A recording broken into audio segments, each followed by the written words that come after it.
After 8 long months of waiting, 8 months of promises whispered on the digital wind, and 8 months of PlayStation 5 Pro owners staring at the same stark, monolithic white panels on their powerhouse consoles, Sony finally delivered. But the delivery that arrived during the explosive Ghost of Yotei State of Play event wasn't the triumphant, all-access celebration that gamers had been dreaming of. No, what we got was something far more complicated. It was a beautiful, tantalizing, and almost immediately unobtainable prize. The wait is over, but the real mystery is just beginning. What on earth is Sony's game when it comes to the PS5 Pro? That is the burning question we are going to extinguish today. The floodgates for official console covers for Sony's top-tier machine have technically opened, but only a tiny, gilded trickle has come through. This single, long-awaited release has managed to generate more confusion and frustration than it has satisfaction. So today, we're going on a deep dive, a forensic investigation into the baffling strategy, or the alarming lack of one, surrounding the aesthetic personalization of the PlayStation 5 Pro. In this detailed analysis, we will unpack the precise reasons why it took Sony the better part of a year to produce a relatively simple piece of molded plastic that they publicly promised to their customers way back in November of last year. We will meticulously dissect the newly unveiled Ghost of Yotei limited edition faceplates. Are they a glorious artistic tribute for die-hard fans of the franchise, a true collector's item to be cherished? Or are they a textbook example of manufactured scarcity, a cynical marketing ploy designed to prey on hype and drive a frenzy in the secondary market? And, most importantly, we will confront the elephant in the room, the growing, inexplicable divide in accessory support between the affordable PlayStation 5 Slim and its far more powerful, premium-priced Pro sibling. We're asking the question Sony seems unwilling to answer. Are they deliberately neglecting their most loyal, highest-spending customers, effectively sending a clear message that, when it comes to customization, they are completely on their own? Settle in, because the saga of these golden console covers is a twisting narrative of corporate silence, community frustration, and a strange glimpse into the priorities of a gaming giant. It's a story far more intricate than just a piece of plastic. It's a story about brand promise versus brand reality. Let's begin with the wait. It wasn't just a passive period of time, it was an active, simmering cauldron of anticipation and speculation. When the PlayStation 5 Pro was first announced, the promise of swappable faceplates, just like its predecessor, was a key, albeit small, selling point. It spoke to a continuation of the new PlayStation philosophy: your console, your way. Sony themselves stoked this fire last November, making a public commitment that official covers would be released in due course. For the global community of PlayStation faithful, those 3 words became a mantra: in due course. They were words of reassurance, a corporate promise that support was on the horizon. But as winter turned to spring and spring bled into summer, in due course started to feel less like a promise and more like a platitude. The silence from Sony was deafening. Forums on Reddit, threads on Reset Era, and endless posts on X, formerly known as Twitter, were filled with a single, repeating question: where are the Pro covers? It became a meme, a running joke tinged with genuine annoyance. Here were millions of players who had invested in Sony's most powerful, most expensive console offering, the very pinnacle of their gaming hardware, yet they were being denied the most basic form of personalization that was readily available to owners of the original and Slim models. This wasn't just about aesthetics, it was about a perceived lack of respect for the premium customer. It felt like buying a luxury car and being told you couldn't change the color. In an era where personalization is king, where competitors in the tech space, from smartphone giants to even their direct rivals at Microsoft, understand that premium hardware demands a premium ecosystem of accessories from day one, Sony's inaction felt like a deliberate choice. It fostered a narrative that the Pro user, the one who paid the most, was somehow the lowest priority, an afterthought in their grand market strategy. This wasn't just a failure of logistics, it was a failure of communication and respect for their most enthusiastic supporters. The community's frustration was entirely valid. They had bought into the Pro ecosystem, not just for the enhanced graphical fidelity and performance, but for the entire premium experience that the Pro moniker implies. And that experience, for many, includes the ability to make their hardware their own. So when the Ghost of Yotei State of Play began, the hope for an announcement was palpable. And then, it happened. On screen, in stunning high definition, was a PlayStation 5 Pro, no longer clad in its standard issue white, but in a breathtaking coat of textured, artistic gold. The collective sigh of relief from the community was almost audible. They were here, finally. But as the announcer's voice detailed the specifics, that relief curdled into a familiar sense of dread for veteran gamers. These weren't just gold covers. They were Ghost of Yotei game-themed limited edition gold faceplates. 3 keywords in that description sent a chill down the spine of anyone who has ever tried to buy a sought-after gaming product. Game-themed, limited edition. Suddenly, the dream of readily available color swaps evaporated, replaced by the grim reality of a collector's Hunger Games. We've all been there, haven't we? Staring at a screen, finger hovering over the mouse, a dozen browser tabs open. The digital clock ticks over. You click Add to Cart with lightning speed, only for the page to crash or for a soulless CAPTCHA to slow you down just long enough for the dreaded Sold Out banner to appear. This is the experience Sony has now officially sanctioned for its premium console owners. It's a system that doesn't reward fans, it rewards those with the fastest internet connections and the most sophisticated purchasing bots. It transforms a moment of potential joy and brand loyalty into one of pure stress and, ultimately, deep-seated resentment.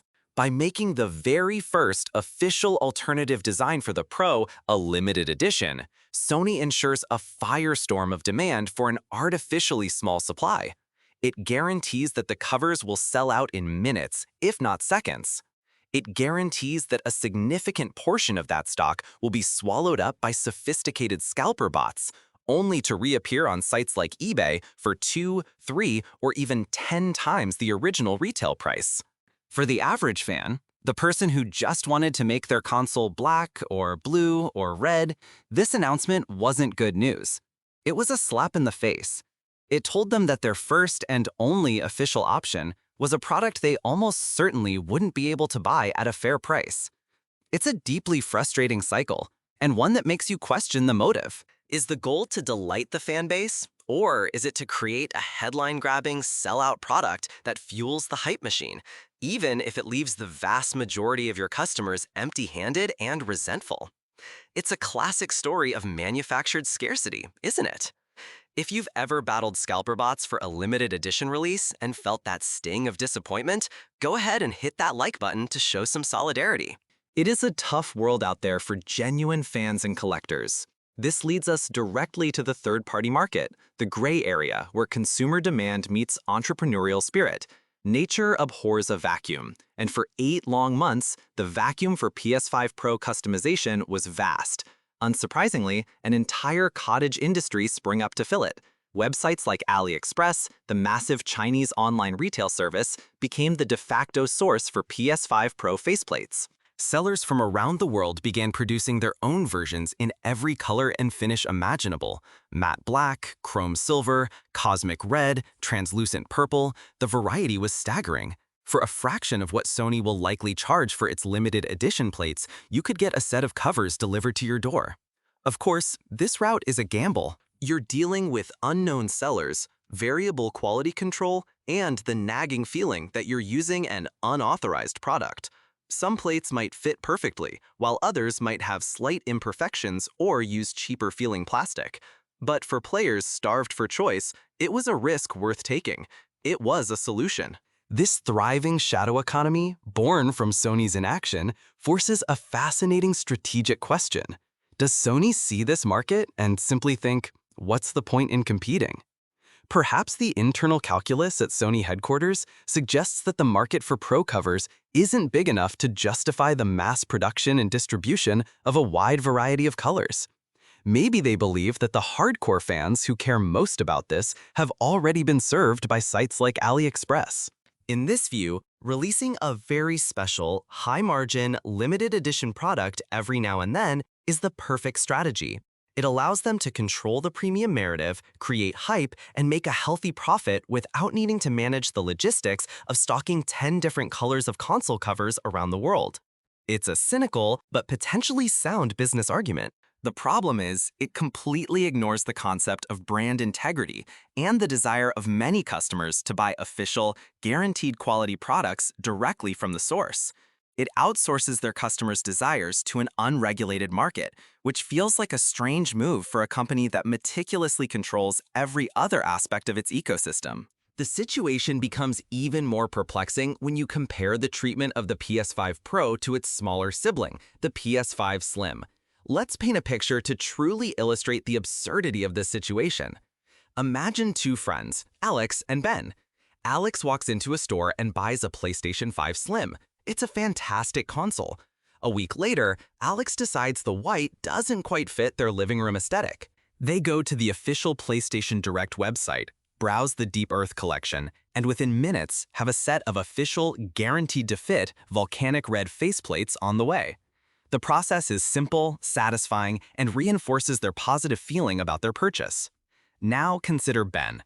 Ben is a hardcore gamer, the kind of person who reads Digital Foundry reports for fun. He invested more money to get the PlayStation 5 Pro for the absolute best performance possible. He too wants to change the color. His journey, however, is completely different.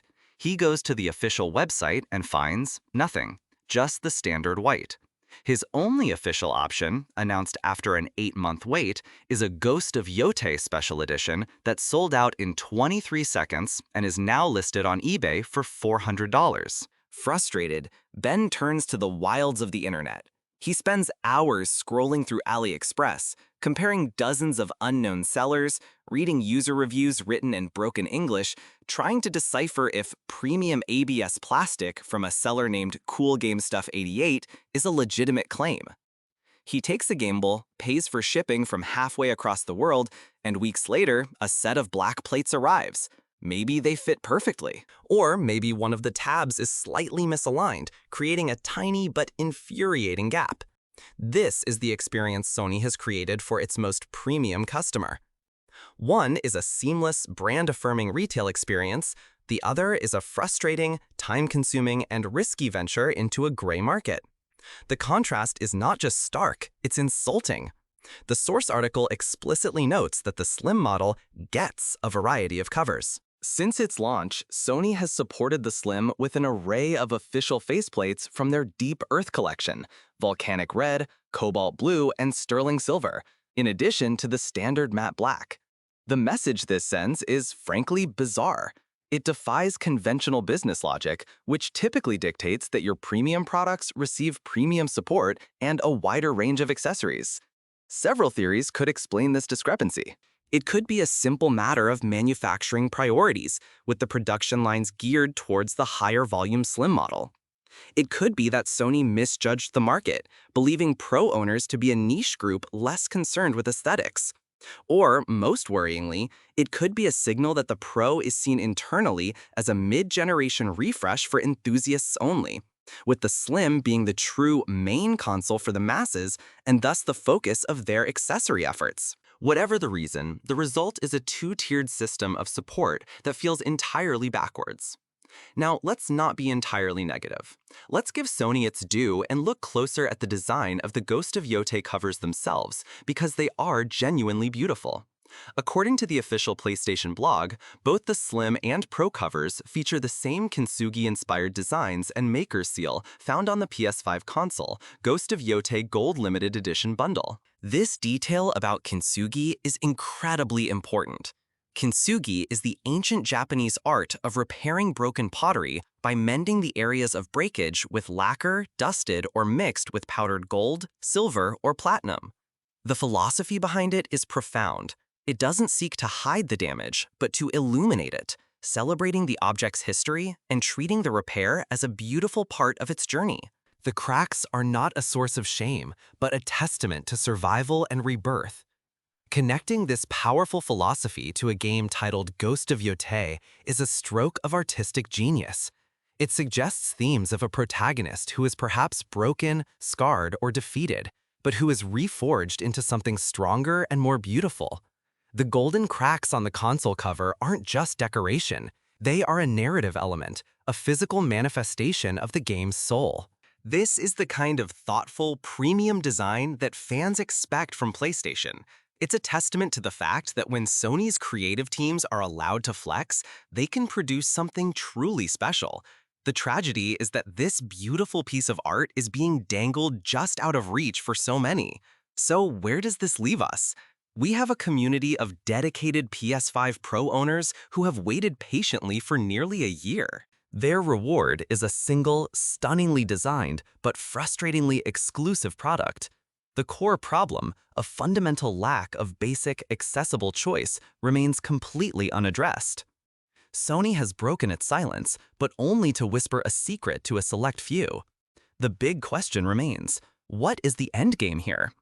Is this limited edition drop model the new normal for the PS5 Pro, where customization is treated as a rare lottery win rather than a standard feature?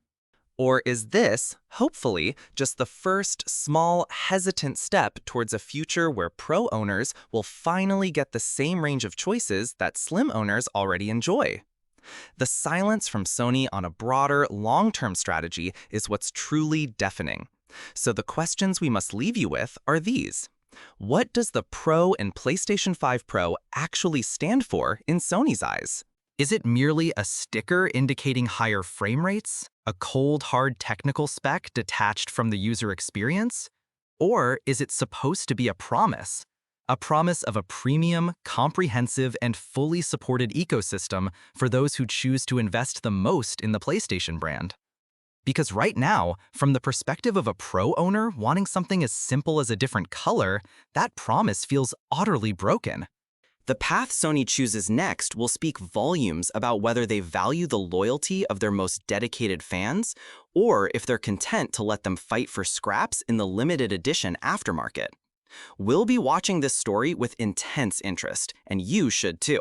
Make sure you're subscribed with notifications turned on so you don't miss our future updates on this, because you can be sure we'll be the first to report when Sony finally reveals its next move, or when the next accessory saga